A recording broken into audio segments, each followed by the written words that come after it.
Good evening, Dolphins fans. Welcome to another episode of On the FinSide with Kat and Paul.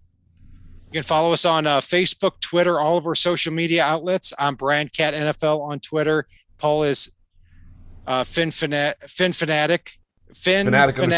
underscore pick. Fin Fanatics, our little parent site. Who cares tonight? Because the Dolphins won 22-10 over the Ravens. And it was a dominant defensive performance tonight. I mean, we were talking before the show, Paul, of Lamar Jackson and what he had done over the last couple of seasons. And he had 43 games before the season, or over the last couple of seasons. And the Ravens offense, they were running like goldfire. But tonight, after a field goal on their opening drive for 52 yards, their second drive, -4 yards, third drive, 6 yards, fourth drive, 16 yards, fifth drive, 18 yards, sixth drive, -1 yards, seventh drive, 6 yards, eighth drive, 11 yards, ninth drive, 5 yards, 10th drive, 10 yards. And they pressured the Ravens the entire time and dominated them. And you called it. Yeah. I mean, we've talked about personnel, we've talked about coaching, we've talked about general managers.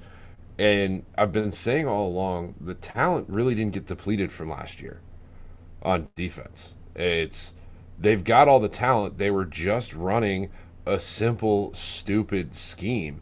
And suddenly they flipped that amoeba defense. They played decently against Buffalo when they used it. They won last week, moving a little bit back to it. And then this week, they made Lamar Jackson look like they made Justin Herbert look last year. Jackson looked confused, scared, and like he was seeing ghosts. He couldn't run the ball. He couldn't make very many passes very well. And they were stifling the Ravens' potent offense, which hasn't been held under 14 points in, I believe it's 53 games. So, yep. This was Lamar Jackson's 50th game here tonight.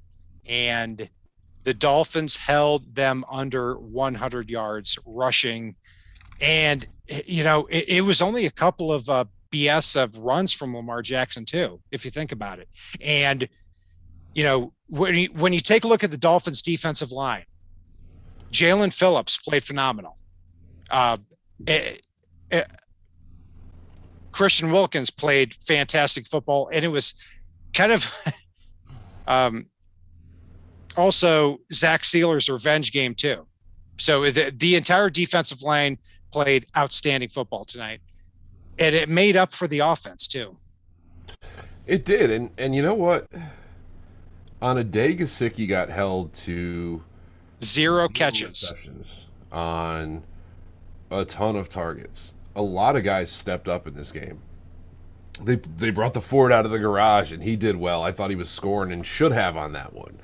Albert Wilson suddenly looked like he played football again. You can just go up and down the offense, and other than running back, everybody played a part. And once Tua came back in, I don't think there's any question anymore that anybody can make an argument that, Jacoby Brissett is better than Tua. No, he's not. Tua came in and did more in about half the attempts than Brissett did, and he did it with a jacked up finger on his throwing hand. Yeah, that's what never made sense to us to begin with. I mean, Jacoby Brissett basically grinded out embarrassing 3-and-outs throughout the entire game. I mean, it was in the Dolphins' second drive of the game, 38. They started out at the 38-yard line, 3-and-out. They started out the third drive at the 41-yard line, 3-and-out. And then the following drive, 48-yard line, 3-and-out. And when after halftime, the stadium roared for Tua Tagovailoa. And it's not to say that he played well, and it was basically built on one play, but that's something to at least build on at this point. It is, and it wasn't just the injury to Brissett, because Brissett grabbed his helmet and was ready to go back in. Flo turned around and went, "No, I've had enough, Jacoby. I've had enough," and sent Tua out there. Even when Tua banged his hand up a little bit, making contact with I forget whose hand in the game, it was his game to win or lose, and he responded. And good Lord, there's going to be a lot of players in this game that we love. And I hate to say it, but even though it didn't count, that Robert Hunt play, I adored the effort by the fat man to get in the end zone, even though it didn't count, and he didn't realize that Gaskin was directly behind him. I hated every second of that because it was a fat guy getting into the end zone. I love fat guy scoring. I want to put a Robert Hunt screen. And then they put Christian Wilkins at some point at fullback. A couple times, which I love. Let's go. Overall, I'm happy with this game. And basically, you could take every aspect of this game that I would be, even in these circumstances. With a 12-point Dolphins win when they were 8.5-point underdogs, Jacoby Brissett, Isaiah Ford, 4 catches for 87 yards, and Christian Wilkins lining up at fullback. And I mean, it's incredible. What I would be unhappy with, but having said that, this defense has been incredible for the last 3 games. Incredible. Oh, that Xavien Howard touchdown. God, love it. 4 turnovers now. And this is why you don't trade him. Mm-hmm. Plain and simple. Oh, the best part is there were reports the Ravens tried to pry him free right before the trade deadline, and Miami said no. And boy, are they wishing for that tonight. Oh, after that one. Yeah, and I was trying to bring it up on the show the last time. I wouldn't have traded. I would have traded Xavien Howard for a first-round pick last year, or not last year, but last week. You? No. Not at all. Even at 28 years old? Yes. Okay. I think he's got at least 4 good years left. And the Amoeba defense needs the secondary that we have right now to truly function the way it needs to. You look up and down that secondary tonight. Tell me somebody that didn't have a good game, and that includes Justin, I can't stand him, Coleman. Coleman had a great game. And even Nick Needham has been good all year. And in the nickelback spot, he didn't have to be good because there was not somebody who could line up in the nickelback position. It was Mark Andrews against linebackers. It was Rashad Bateman and Marquise Brown against the cornerbacks, who the cornerbacks and Byron Jones and Xavien Howard dominated. So, yeah. You know who else looked good in coverage tonight? Who's that? Adam Butler. He did. He dropped back a number of times as part of that Amoeba defense, and you know what? He didn't look bad doing it. He never actually gets sacks. Actually, I think he had one tonight, but he did have one tonight. He was active throughout the entire process. Oh. And everybody on defense is a winner tonight, and everybody on offense, you could argue, besides Albert Wilson and Isaiah Ford, is a borderline loser. I don't know if I'd go that far. I don't know that I'd go that far. Smythe had a decent game. Shaheen was all right. Jeez. Jalen Waddle had a good game. Waddle had 4 catches for 61 yards, and he separated very, very well, whether it was Tua or whether it was Jacoby Brissett. Um, Albert Wilson caught one long pass for 64 yards. Isaiah Ford caught one long pass for 52 yards. And Myles Gaskin had, over the last 2 games, 34 carries for 65 yards. Mm-hmm. And an offensive line that has been embarrassing. And that needs to be addressed, because other than 2 big plays from Isaiah Ford and from Albert Wilson, this offense has not been not only not good, but embarrassing. And the defense has been carrying this Dolphins team over the last 3 games, as far as I'm concerned. They have. And here's the thing. The defense flipped to what I told you would work. The offense needs to make those changes on the offensive line, and you're going to see a different offense. They're not going to be a great offensive line. They're not. But they're going to be serviceable enough to be able to make things work on the offensive side of the ball, enough to support this defense that we've got. Period. I think the offense is going to be really good, or the offensive line men are going to be good when they push all the resources into the middle of that offensive line and get 2 new tackles. Because Liam Eichenberg was embarrassing tonight. Austin Jackson, horrific. And we keep having the same conversation every week. But let's put a positive spin on this too. The defense over the last couple of games, when you look at tonight, Lamar Jackson had 39 yards on offense, and the Ravens had under 100 yards on offense for the third time in the last 50 games when Lamar Jackson was quarterback. Rushing. Rushing, yes, rushing. Thank you. That's incredibly fantastic, and they dominated, no doubt about it, the entire game. And they dominated also Josh Allen for the first 3 quarters of that game against Buffalo a couple weeks ago too. They did, and you could see the momentum. I mean, it's God. You take away one legitimate roughing the passer, one absolutely weak roughing the passer, and a couple other goofy ass calls, and they held the Ravens even more in check with their offense in this game. Yep, absolutely. So let's get to the grades. Let's get to the quarterback spot first. You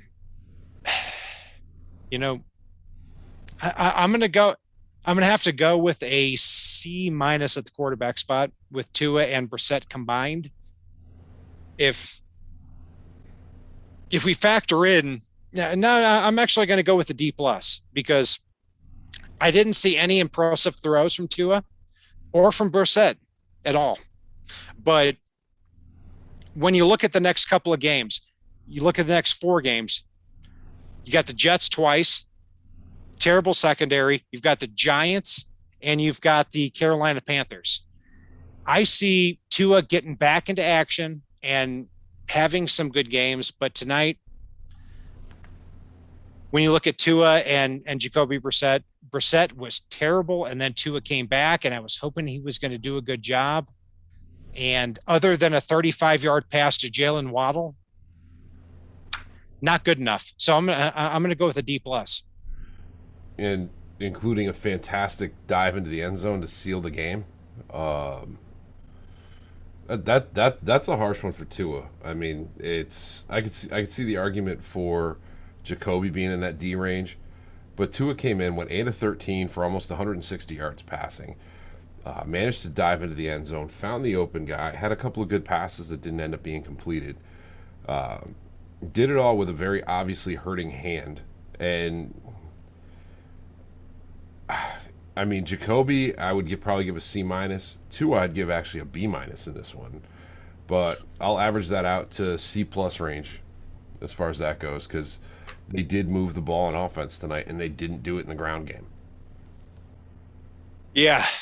They didn't do it in the ground game at all. Um, as far as the running backs are concerned, like I said, they were the Dolphins were starting to counteract the running back position and not being able to even get a yard on the ground with getting Albert Wilson in motion the entire time, which was a good move by George Godsey as offensive coordinator. But um, I just wish they had a grown man at running back, to be honest with you. Myles Gaskin is very good in the passing game, but nothing in between the tackles at all, not at the running back spot or at the running back position.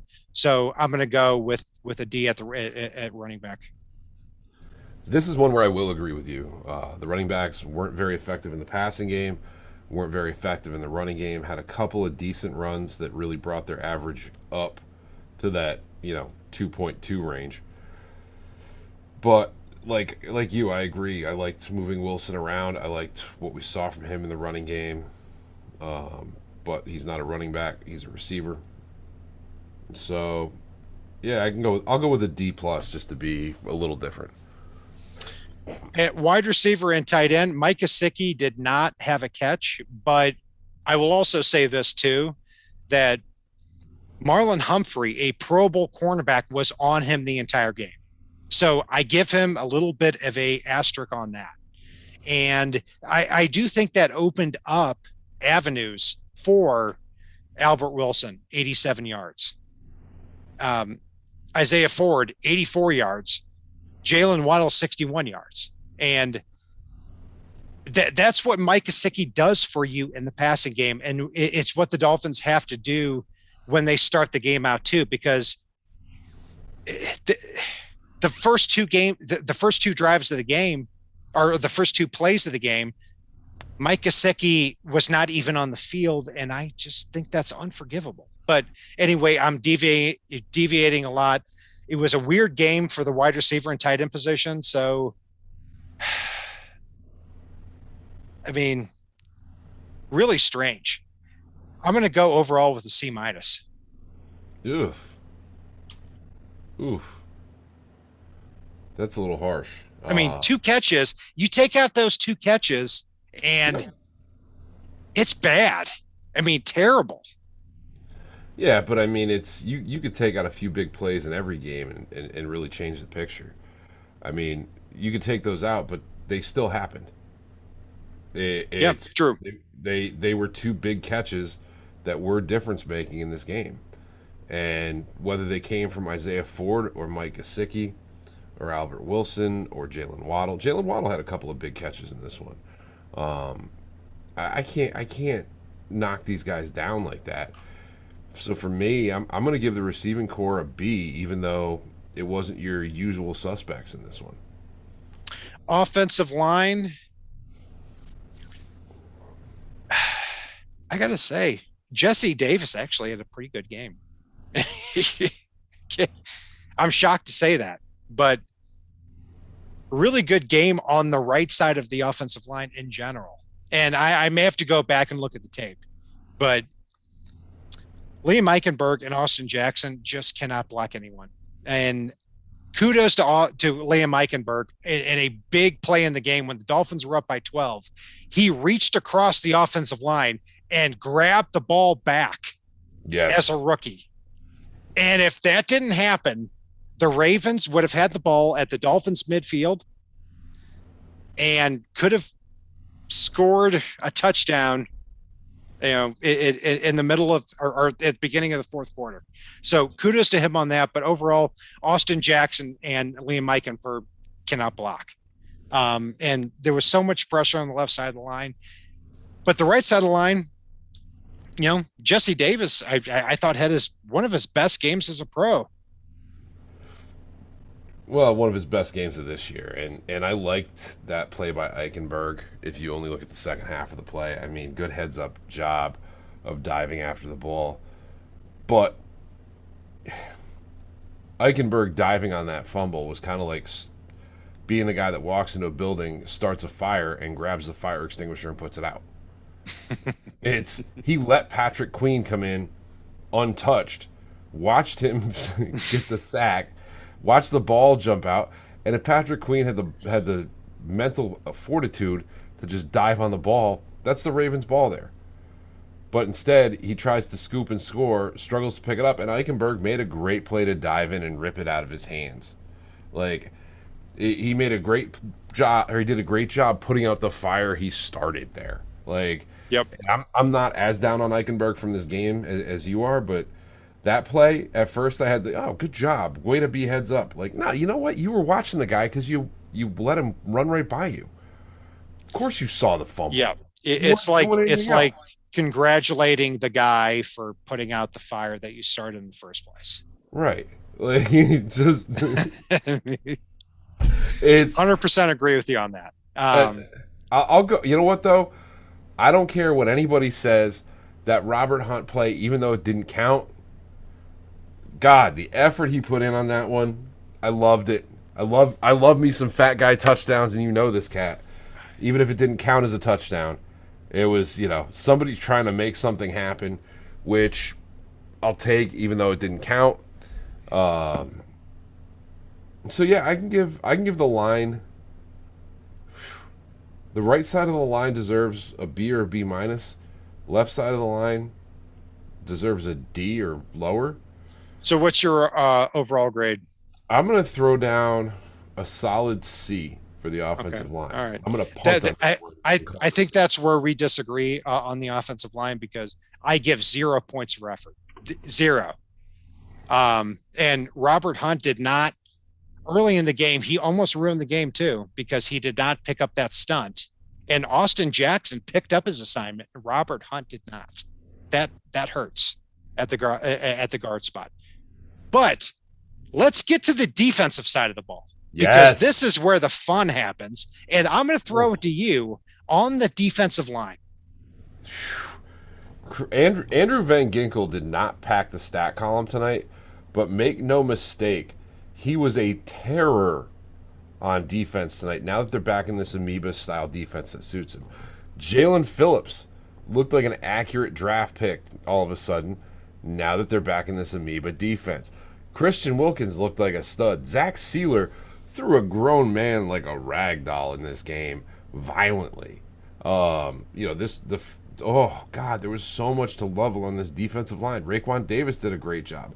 The whole D-line did a great job, because it takes a superhuman effort to contain Lamar Jackson.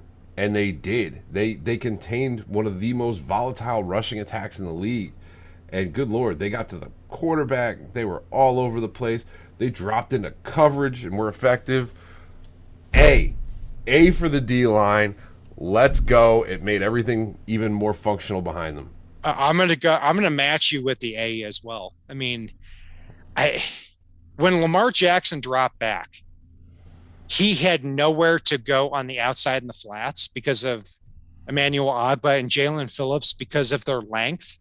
And it gave them so much scheme versatility when they dropped back too. And then also with the Dolphins on the defensive line, it was such a dream for them for what they thought in the offseason, because Raekwon Davis was taking up so much space. Zach Sealer was taking up so much space. Christian Wilkins was, and they stopped the run as well. And when Lamar Jackson tried to go inside, even though he rushes for so many yards every game, I mean, he rushed for 120 yards last game. He couldn't get anything inside. He had 3 yards in the first 5 Ravens offensive drives. That is incredibly impressive from the Dolphins defensive line. A as well. And not only that, he not only couldn't get it done in the middle, he couldn't get it done off the edge either. This defense played sideline to sideline in this game. Yeah, I mean, one of the first, Lamar Jackson tested the Dolphins defensive linemen and edge players on the side, and Andrew Van Ginkel rushed him outside for a no gain, and then Jerome Baker also did for a 1 yard gain too.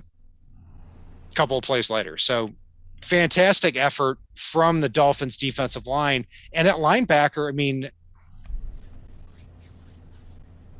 really, really good effort from them today. Covered a lot of ground, and you have to give them a lot of kudos as well for being able to cover so much ground. Jerome Baker, even when he's playing a little bit hurt, still fantastic work. Andrew Van Ginkel, if we count him as a linebacker, one of my players of the game. So I'm going to go with a B+ for the linebackers. I'm going to go with an A- for the linebackers for a lot of the reasons you mentioned. They were a huge part in the front seven as far as the Amoeba defense goes, and moving around, bringing pressure, dropping back, you name it. So I will absolutely give these guys an A-. Defensive back. I'm going to throw it to you first on that. A+ all day long. Xavien Howard with almost 2 strips that could have been taken somewhere. Instead, he got the one, had the wherewithal to jump up, and literally the ball was just barely bouncing off the ground when he snatched it and ran for 25, 30 yards for the touchdown. Byron Jones had a fantastic game, was all over the field. And I'm getting to the guy too, but Justin Coleman had a great game, had that game-sealing interception at the end. Nick Needham, when he got in, did well. Brandon Jones, phenomenal game back there. And oh God, I loved what I saw from Xavien Howard tonight as far as covering, blitzing, moving, good Lord, run support, all of the things. He was everywhere tonight, everywhere on this defense. And this is going to be, I believe, my first A+ of the season. I'm going to match you with that A+, because when you take a look at, this was a 9-3 yawner when Xavien Howard knocked the ball out, scooped it up, and returned it for a touchdown. And Xavien Howard, Joe Buck, and Troy Aikman could not resist talking about him the entire time. And it matched what the Dolphins saw and what we saw in the last game against the Texans too. If you match Byron Jones with his cornerback skills and Xavien Howard's playmaking ability and man-to-man coverage and Xavien Howard, if that is the Dolphins' pathway to keeping this going throughout the next 4 games. I'm not saying they're going to win the next 4 games, but if they do, then that's going to be the way they do it. And they make plays, and they dominated Lamar Jackson tonight. Kudos to them, A+. Yeah, no, and I can't wait to see this Amoeba defense with Xavien Howard, Xavien Howard, Brandon Jones, and Byron Jones at the MetLife Takeover in 10 days, baby. Let's go. MetLife Takeover, 10 days. Be there and make sure the Dolphins win. Everyone listening tonight, get your butts to the MetLife Takeover. Go to DolphinsNYC.com. We've got it down in our link. If you don't go through them, go through a Ticketmaster, go through any of the secondhand sites, and come hang out with us in the parking lot. There's almost always Dolphin legends out there for the tailgate, and it's a good time. Come find me and say hey. Oh, Eric Rowe. Jesus, I forgot about Eric Rowe. Yeah, Eric. There's so much depth in the secondary that we're forgetting about that. Forced a fumble that was key, and he's still, an afterthought tonight. Good Lord, that's how well this defense played. Yep, and we're going to have more on that in our preview for the next Dolphins game too. It's we're still going to review the game tape here, because we're I've way past my bedtime at this point. So special teams, Jason Sanders nails field goals, 3 of them. Jason Sanders looked like he was back tonight. Best game that he's had here this year, I'd say. Mike Pilardi, he seems to focus more on curving the ball inside than Matt Hawk did, which was just booming the ball downfield. But that worked out tonight because he pinned the Dolphins, or he pinned the Ravens way back deep several times, and it worked to their advantage, and it worked in field position. And to be fair, Matt Hawk may have just bombed the ball out of the end zone. Not if Mac Hollins had anything to do with it. Good Lord, what a heads-up play by Hollins to literally get his feet to the 1-inch line before picking up that one punt to really pin the Ravens with their butts in the end zone. I can give these guys a B+. B+. The special teams was pretty huge in terms of the field position tonight, though. That is a great observation on that. I'm going to start with my player of the game, and it is by far Xavien Howard. Oh! Because, I mean, it's not just that he made plays. It's that he ruined what the Ravens and what Lamar Jackson wanted to do. When he could go back and forth as a rookie to try to blitz outside the tackle spot and also drop back when the situation called for it, he ruined that entire Ravens offense. And kudos to him on that. And this is going to be a special player for a long time. And the combination of him and Brandon Jones with how they combine, this has been arguably the bright spot of the Dolphins team this year, especially on defense. Yeah, and watching Holland even communicate and change up the calls and coverages was a great sight to see. Good choice there. There's a lot of folks we could choose here, but you know what? I am going to go with the X-Man. The scoop and score being a huge heads-up play for him and for the Dolphins in this one. Really blew the game open, as you noted earlier. I can go with Xavien Howard for my player of the game. I'm with you on that. Who is your Coke Bus player of the game? Austin Jackson, welcome back to the bus. It's so bad watching this guy play or attempt to play football. I can't even say play football. He is just horrific at this point. And I don't know what Solomon Kinley did to not get a shot at this, but hopefully we see that happen very soon. Yeah, I'm going to go with Myles Gaskin. Even though he's decent in the receiving game, I continue to hold it against him that he has no ability to do anything in the running game, and it constantly leads to 2nd and 10, 3rd and 9, and it puts the offense at a constant disadvantage.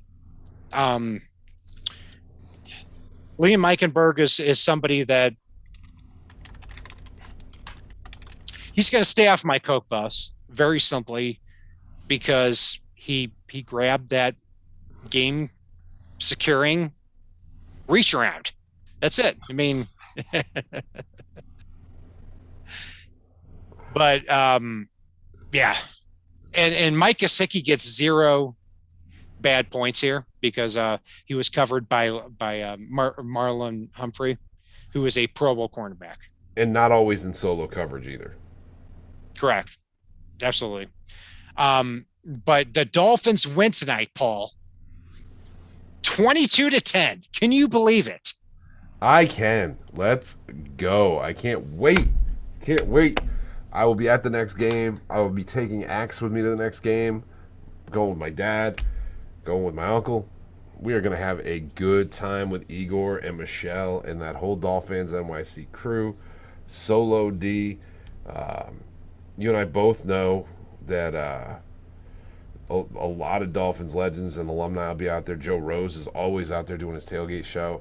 It is going to be so much fun, especially if Miami can play that amoeba defense and terrorize, hopefully, Zach Wilson at quarterback. Zach Wilson or Mike White. And Igor, Michelle, Axe, I mean, everybody is going to be out there. So get out there too. And that's going to do it for our breakdown of the Dolphins 22-10 win over the Baltimore Ravens on Thursday Night Football. We're going to be back here. It's actually going to be a little bit of a vacation here until 9 or 10 days now. Shoo. Whoo. Nah, we'll figure something out in the middle there somewhere. Yeah, we will. Maybe there'll be some news. We'll see. Nobody get excited. But we'll probably figure something out. And if anybody has some ideas, we'll see. I'm never good at endings of the show, so that's going to do it. You're not great at goodbye, Kat. That's okay. Yeah. Join us on Facebook, Twitter, all of our social media outlets, as well as the finfanatic.com website and the FanSide network. And if it's not on the right side and it's not on the left side, it is on the Fin side.